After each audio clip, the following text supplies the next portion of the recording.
CIT 1122 instructional video packet tracer 451. This is the final packet tracer for module 4, and it is nothing more than router on a stick without all the instructions in the lab. It's a little bit longer than some of the other ones, but you do put together most of the requirements for the chapter are in here, and it's a good exercise to work your way through. You should be able to do this by the time you get to the end of the chapter. If you need to follow along with the commands, that's fine, but you should also spend some time doing it again without having the commands right in front of you so you can memorize them and you know exactly what you're supposed to type when. That'll help you out immensely as you move forward. But like I said, most of the requirements for this chapter are here. Sans the layer 3 switch, but the rest of them, pretty good. So we do get an address table across the top. We're going to work on this first. We're just going to work our way basically straight down. In this case, they give us a scenario where we're going to, like it says, show you that you can do these things like set up inter-VLAN routing, set up IP addresses on switches and routers, set up VLANs, set up trunking interfaces and sub-interfaces in the router. And then it gets into the instructions, and we're just going to go bullet point by bullet point. We're going to work right straight through this. Should be at 100% when we get to the end. Hopefully we don't miss too much and have to go back and take a look. So let's go ahead and start. So assign IP addresses to R1 and switch 1. So there's only one router and one switch here. So we'll start with the router. The router's got two interfaces, one of them pointing over to HQ. And the other one is going to be the router on the stick portion where we're going to set our sub interfaces up over here. So if I take a look at this and I compare it to this, I'll know our G0/0 would be on the right-hand side and G0/1 would be on the left-hand side. So let's go ahead and start with that. I'm just going to go ahead and put the router, I'm going to put it right here, and we're just going to go straight through these interfaces. Actually, before I do that, when we do set up router on a stick and we do our sub interfaces, our encap commands are going to be exactly formatted exactly the same, except for when we get to VLAN 88, when we set that one up, we're going to want to set that one up as native. So we'll add that command now just to save a little time. We've identified that 88 is the native VLAN, so we will mark it as so on the router sub interface. All right, good. Now with that, let's go ahead and get started. Config T and int G0/0 IP address .25.2. That's a /30, so that's a 255, 255, 255, 252. Looks good. No shut. Not much more to do on that one. No sub interfaces over there. We just kicked up the interface between R1 and HQ. Let's do the sub interfaces now. For G0/1. So we'll go int G0/1 and no IP address here, right? So when we do sub interfaces, remember no IP address on the main interface. We can do a no shutdown there, and if we don't, I think we get a point just for doing no shutdown there. So that's pretty good. And let's do our first sub interface. So that one's 10, and that's going to be for VLAN 10. So we're going to keep our VLAN values, our sub-interface values, and the third octet in our networks as the exact same value. That'll make it a lot easier if we miss anything or do something wrong when we do our show commands. We can line those up and make sure that we, in this case, it's 10, 10, 10. 10 for the sub-interface, 10 for the third octet, and 10 for the VLAN. So that doesn't seem so bad. So encap. And it's .1Q and 10, and IP address is 172.17.10.1, and these are all /24s. Oops, made a little fat finger there, and that's good. We'll shut that one, int G0/1.20, encap.1Q 20, IP address 172.17.20.1. That's good. And we'll do int G0/1 0/1.30 ncap .1q30 IP address 30.1, and that's a /24 as well, so we're looking pretty good. Next one, this is the one that's going to be a little bit different, so we'll do int g0/1.88. This is our native VLAN, so ncap .1q 88, and we add the word native at the end, and that'll set that as a native VLAN, so that's pretty good. IP address 172.17.88.1, and that's also a /24, so that one's done. And we'll do the last one, int g0/1.99, and this will be our, I believe this is our management VLAN. We'll do ncap on this one.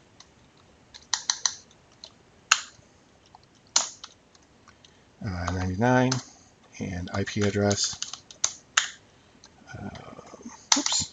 172.17.99.1, and this one is also a /24. And we'll no shut that, and that is done. So router interfaces, check, finished, good deal. Okay, let's do the SVI for switch 1.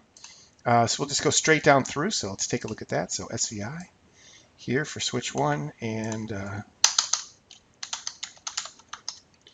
int VLAN 99 IP address.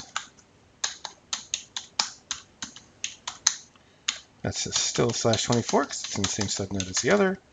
And then we'll do a no shut on that. And we'll do a quick exit, and we'll do our default gateway. So we'll do IP default gateway 172.17.99.1. The router interface that we just set on subinterface 99. And that's done, so we like that. And that takes us to the PCs within the architecture. So let's take a look at PC1 and make sure it's set up correctly. 172.17.10.21, okay. And gateway 172.17.10.1, that looks good. All right, let's look at PC2. IP config 172.17.20.22, yes. /24. 20.1 is the gateway. That looks good. And PC3, let's take a look at that. And that one is here. 172.17.30.23 /24. 30.1 is the gateway. And that is set up. So the PCs all look good. Sometimes they very sneakily, they will put something incorrect on the PCs. And you get to the end, you're like, I thought I scored all the points. And then you got to go check the PCs, and there's a gateway that's wrong. So in this case, this is not a problem. Let's check the server. We'll finish with that. And that's 172.17.50.254 /24. 50.1 is the gateway. Everything checks out on the PCs and the server. So if something's wrong, it's going to be on the switch or the router when we get to the end here. So those are squared up and set. Let's do this next. Let's take the next table and let's set up our VLANs 10, 20, 30, 88, and 99. We will name them first, and then we'll apply them to these interfaces in the second part of this. So let's go VLAN assignment. So we'll do VLAN 10, name, faculty /staff, VLAN 20, name, students, VLAN 30, name, guest, parentheses, default, VLAN 88, name, and that will be native, VLAN 99, okay, VLAN 99 name, and management. And VLAN 99 just kicked up because we had created that one. We actually created that one when we made that interface just a few lines above this. Management, name, management, and that is set, and that looks pretty good. Okay, VLANs are created. They are named. Let's apply them to the interfaces. I say we do it one by one, and we'll do no, that's crazy. Let's use the range command. So int range fa 0/11 through 17, switch port mode access, switch port access VLAN 10, int range FA 0/18 through 24, switch port mode access, switch port access VLAN 20, int range FA 0/6 through 10, switch port mode access, switch port, whoops, switch port access VLAN, oh, where are we? 6 through 10 is VLAN 30, VLAN 30. Cool, and let's do native.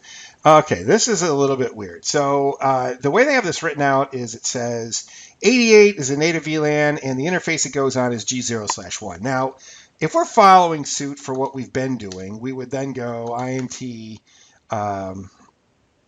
G0/1, and then do switch port mode access, switch port access VLAN 88, right? But that is not what we want to do. We do not want to assign this interface to an access VLAN because it is a trunk port. So the trunk port is G0/1. If we look at this right here, this is G0/1. So that's our trunk. So we are not going to set it as access.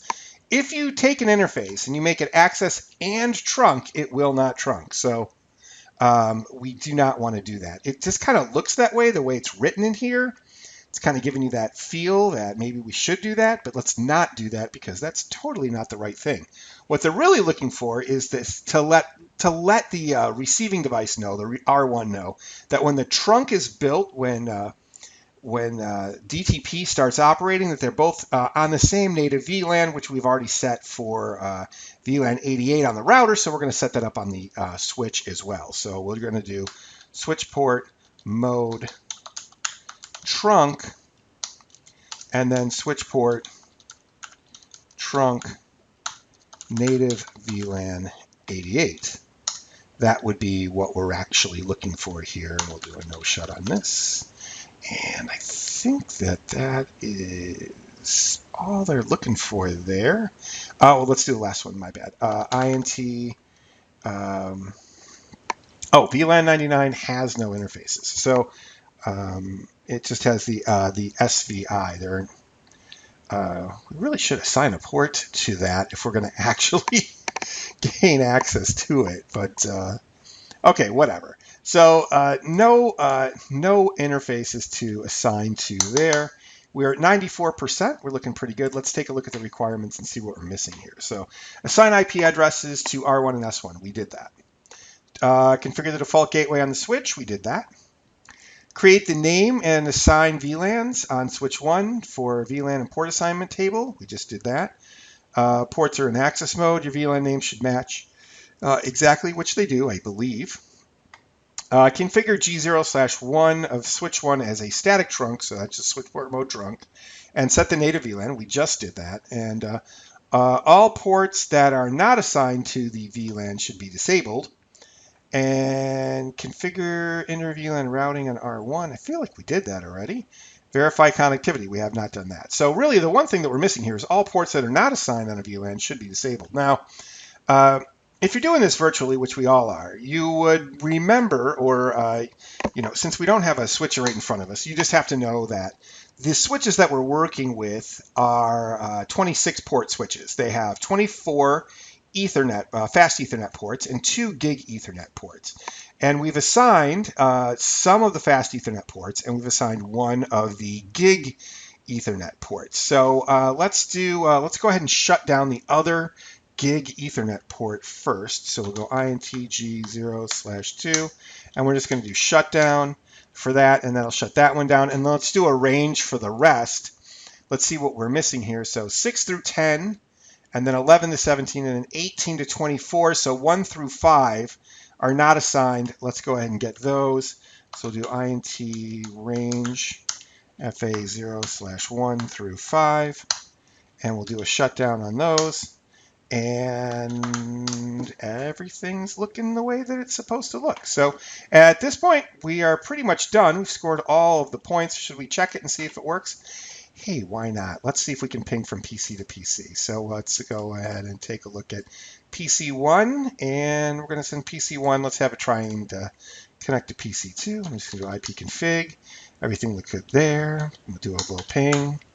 172.17.20.22, and let's see if that actually goes through. And we're waiting, and there it is. Hey, it worked. Okay, good. So that one worked. Since we've been so successful, why don't we try to ping PC3 and 30.23. Let's see if that works. And we should have connectivity between all 3 of the PCs. And we do, and that's a successful lab. That is the final lab in Module 4, and we'll see you in Module 5.